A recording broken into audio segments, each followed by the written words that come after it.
Hello. बेटा chapter 17 start कर रहे हैं। Breathing and exchange of gases, respiratory organs, respiratory system, breathing, ये सब आप थोड़ा पहले से जानते हैं और अच्छे से डिटेल में इस चैप्टर में स्टडी करेंगे। ठीक है। व्हाट इज़ ब्रीदिंग या रेस्पिरेशन क्या है? एक्सचेंज ऑफ गैसेस बोलते हो ना, ऑक्सीजन और कार्बन डाइऑक्साइड। बॉडी को एनर्जी बनाने के लिए ऑक्सीजन रिक्वायर्ड है और उस एनर्जी बनाने के दौरान में कार्बन डाइऑक्साइड प्रोड्यूस होती है जिसे हम बाहर रिलीज़ कर देते हैं, एटमॉस्फेयर से एक्सचेंज करते हैं। Okay, so we all know कि हमारी बॉडी को ऑक्सीजन कॉन्टीन्यूसली चाहिए। Oxygen has to be continuously provided to the cells and carbon dioxide produced by the cells has to be released out. This process of exchange of oxygen from the atmosphere with carbon dioxide produced by the cells is called breathing or respiration. Okay.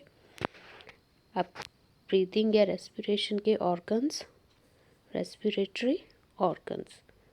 Different organisms have different type of organism, different mechanism of breathing. Okay, the mechanism of breathing depends on the habitat and the level of organization of the organism.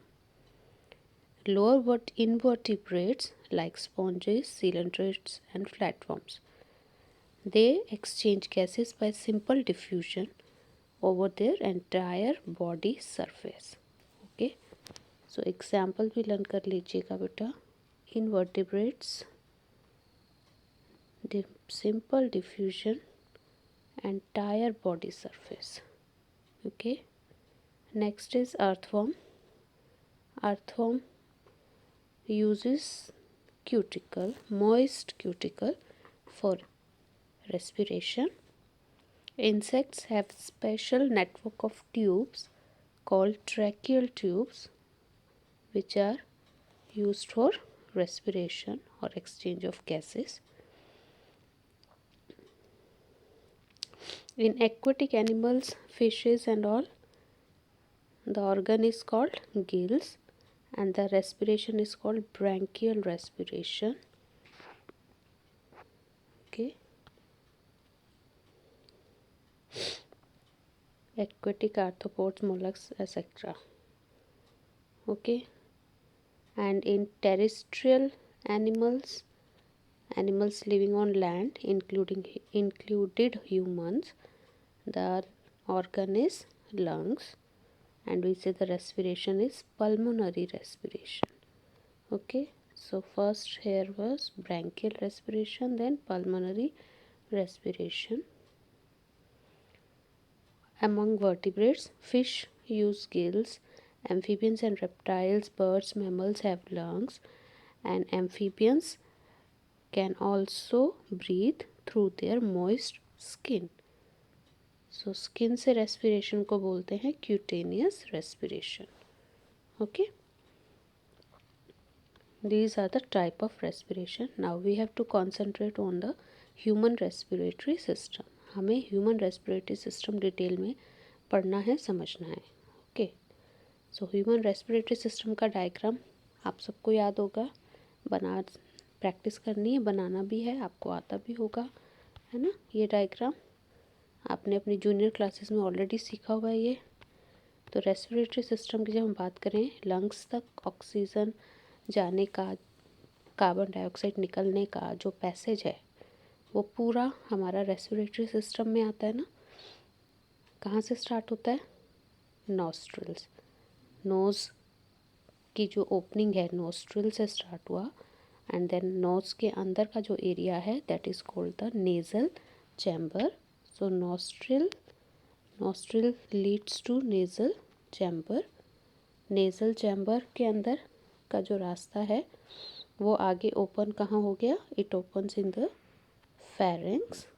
ठीक है, pharynx वो portion है जो हमारे mouth और हमारे nose दोनों की ओपनिंग को कंबाइन ओपन करता है, ओपन स्पेस है, तो हम जो खाना खाते हैं वो भी फेरेंक्स में जा रहा है और जो हम एयर ले रहे हैं वो भी फेरेंक्स में जा रही है।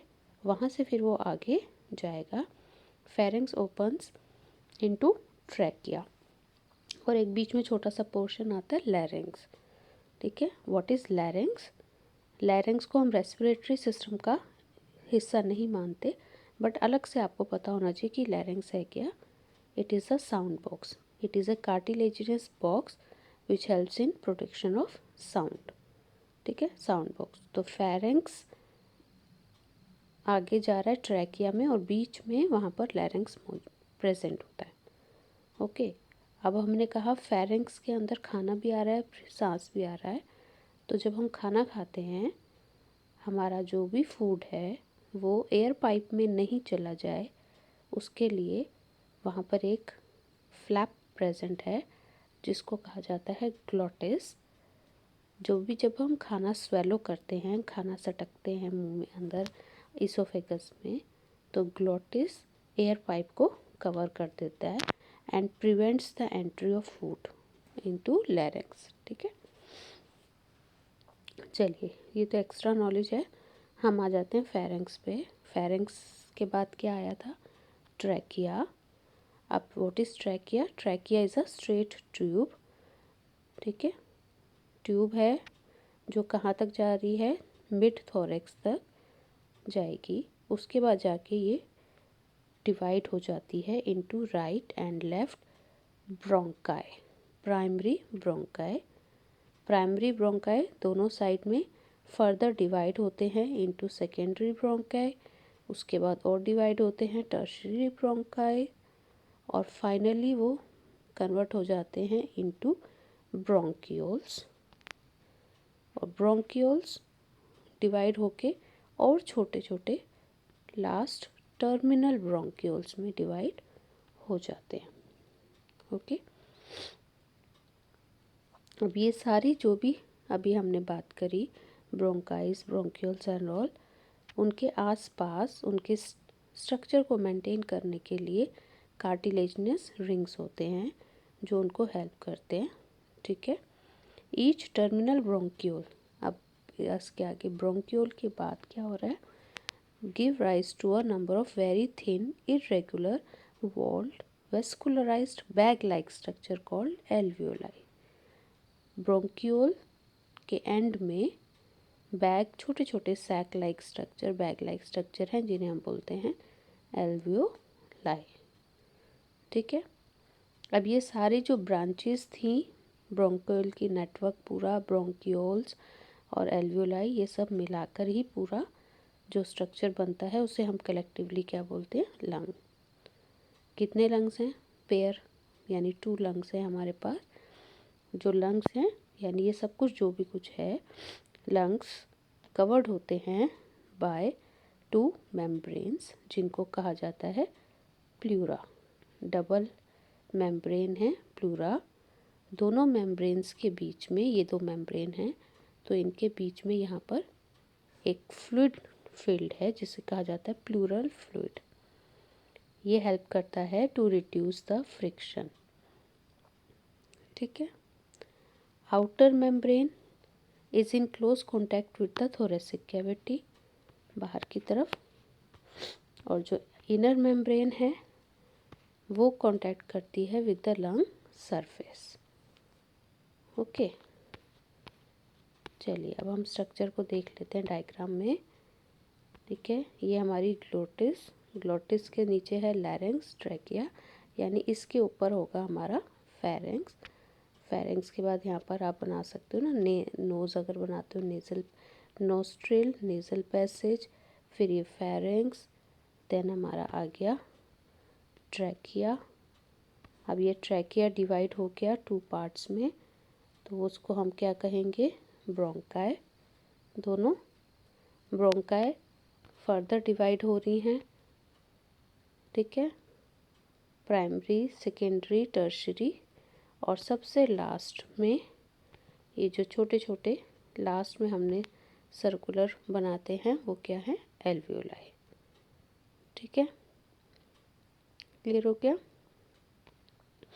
अब इस साइड देखो, ये प्लूरल मेम्ब्रेन्स भी दिखा रखी हैं। इसको और थोड़ा एनलार्ज कर देती हूँ। येलो कलर का जो है वो क्या है, फ्लूइड भरा हुआ है दोनों मेम्ब्रेन के बीच में, प्लूरल फ्लूइड्स, ठीक है।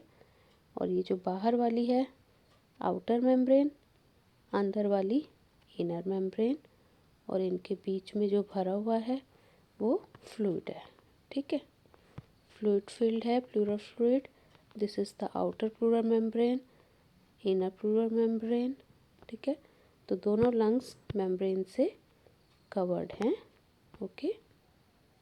और लंग्स के बीच में यहाँ पर हार्ट प्रेजेंट होता है। साइड में ये जो डिज़ाइन दिखा रखे हैं, ये चेन जैसा जो दिख रहा है, ये एक्चुअली क्या है, रिब्स, ओके। और नीचे ये लास्ट में यहाँ पर लाल क्या होता है, डायाफ्राम। डायाफ्राम के ऊपर जहाँ लंग्स प्रेजेंट हैं उसको हम बोलते हैं थोरेसिक कैविटी, और डायफ्राम के नीचे जो स्टमक आ जाता है वो हमारा एब्डोमन होता है ना, एब्डोमिनल कैविटी, ठीक है। चलिए अब हम यहाँ आ जाते हैं। लंग्स का जो ये जो पूरा हमारा सिस्टम था उसको हम 2 पार्ट्स में डिवाइड कर सकते हैं, कंडक्टिंग पार्ट एंड रेस्पिरेटरी या एक्सचेंज पार्ट। कंडक्टिंग पार्ट मतलब जो पैसेज है, रास्ता है, और रेस्पिरेटरी एक्सचेंज पार्ट जहाँ पर एक्सचेंज ऑफ गैसेस मेन होगा, ओके। तो पहला हम देख लेते हैं कंडक्टिंग पार्ट। कंडक्टिंग पार्ट क्या है, the part starting with the external nostrils up to the terminal bronchioles constitute the conducting part, ठीक है। bronchioles तक, nostril से लेकर bronchiole तक कंडक्टिंग पार्ट है। और bronchiole के बाद क्या आएगा, एल्वियोलाई, है ना। तो एल्वियोलाई और उसके अंदर जो भी है पैसेज स्पेस है, सरफेस एरिया जो उसका, दैट इज़ द रेस्पिरेटरी और द एक्सचेंज पार्ट। अब दोनों का फंक्शन, कंडक्टिंग पार्ट का फंक्शन क्या है, it transports the atmospheric air to the alveoli, clears it from the foreign particles, humidifies and also brings the air to body temperature. कितने काम हो गए ना, मेन काम तो हो गया transport the air to the alveoli, दूसरा काम है क्लियर इट फ्रॉम फॉरेन, जो भी वेस्ट बाहर हवा के साथ धूल मिट्टी के कण आ रहे हैं या कुछ और जर्म्स आ रहे हैं उनको रोकना, ठीक है। ह्यूमिडिफाई, एयर ड्राई आ रही है तो हमारी को अंदर दिक्कत होगी, स्किन को हमारे, तो उसको थोड़ा ह्यूमिड कर रही है यानी मॉइस्ट कर रही है। And also brings it to the body temperature, हमारी बॉडी का टेम्परेचर कितना रहता है 37 डिग्री सेल्सियस। तो बाहर से अगर गर्मी है तो गर्म हवा यानी 37 से ज़्यादा टेम्परेचर की हवा आ रही है तो भी उसको 37 पे लाना। ठंडक है बाहर, जैसे आजकल टेम्परेचर 12 डिग्री 14 डिग्री 15 डिग्री, तो उतने डिग्री टेम्परेचर की हवा अंदर आ रही है तो उसको भी 37 तक पहुंचाना, ओके। ये सब किसका काम है, कंडक्टिंग पार्ट का, ओके, जो फर्स्ट पार्ट था। अब सेकंड पार्ट का नाम क्या था, रेस्पिरेटरी या एक्सचेंज पार्ट। उसका काम क्या है, इट इज़, नाम से देखो एक्सचेंज पार्ट, जहाँ पर ऑक्सीजन और कार्बन डाइऑक्साइड का एक्सचेंज हो रहा है। It is the site of actual diffusion of oxygen and carbon dioxide between blood and atmospheric air. हमने लंग्स में ले ली ऑक्सीजन या कार्बन डाइऑक्साइड आ गई, अब उसको हमारी बॉडी के अंदर जाना है, बॉडी के अंदर वो कहाँ जाती है, ब्लड में। तो जहाँ पर एक्सचेंज हो रहा है that is the exchange part, और वो क्या है, एल्वियोलाई, ठीक है। अच्छा, अब लंग्स हैं कहाँ, अभी हमने पीछे बात कर ली थी, लंग्स कहाँ लोकेटेड हैं, थोरैक्स में, थोरेसिक चैम्बर में, ठीक है। अगर पूछे what is thoracic chamber, it is a air tight chamber, उसके आर पार से हवा नहीं निकलती ना, उसके अंदर से जो पैसेज है रास्ता वहीं से जाती है, ओके। और ये बनता कैसे है, thoracic chamber is formed dorsally by the vertebral column, ठीक है। कमर की तरफ हमारा क्या वर्टिब्रल कॉलम है, और आगे क्या है, स्टर्नम है, साइड्स में लेटरली इट इज़ रिब्स हैं, और सबसे नीचे लोअर साइड में क्या है, डायाफ्राम है। तो चारों तरफ से घिर के ये पूरा एक चैम्बर हमारा बना हुआ है। ठीक है, ये देखिए, है ना। रिब्स आपने देख ली, इसमें डायफ्राम देख लिया। बैक साइड में क्या है, रिब्स किससे अटैच होती हैं, वर्टेब्रल कॉलम से। और आगे की साइड जो बोन होती है हमारी चेस्ट में, उसे क्या बोलते हैं, स्टर्नम। ठीक है, तो ये चारों चीज़ें मिलाकर पूरा एक एयर टाइट चैम्बर बनाती हैं, जिसे हम बोलते हैं थोरेसिक चैम्बर। तो अगर लोकेशन पूछें, लंग्स की लोकेशन कहाँ है, थोरेसिक चैम्बर में। और व्हाट इज़ थोरेसिक चैम्बर, बना कैसे हुआ है, तो आप ये बता देंगे। ठीक है, अब थोरेसिक चैम्बर थोड़ा मूव कर सकता है कि उसकी वॉल्यूम चेंज हो सकती है। और उसकी वॉल्यूम चेंज होने से जब हम ब्रीदिंग करते हैं, डायफ्राम अप डाउन होता है ना, तो उससे अंदर स्पेस बनती है ताकि लंग्स एक्सपेंड कर सके, लंग की कैविटी भी अपना वॉल्यूम इंक्रीज़ कर सके, डिक्रीज़ कर सके। और अगर ऐसा नहीं होगा, यानी डायफ्राम अगर मूव नहीं कर रहा, तो ये वॉल्यूम चेंज नहीं होगी, तो we will not be able to breathe. तो ब्रीदिंग के लिए ये मूवमेंट इम्पॉर्टेंट है। ओके, चलिए नाउ हम देखते हैं स्टेप्स ऑफ रेस्पिरेशन। पूरा प्रोसेस आपको पता है मैम, हम ऑक्सीजन लेते हैं, कार्बन डाइऑक्साइड छोड़ते हैं, लेकिन उसको अब एक एक डिटेल्ड में स्टेप बताना है आपको।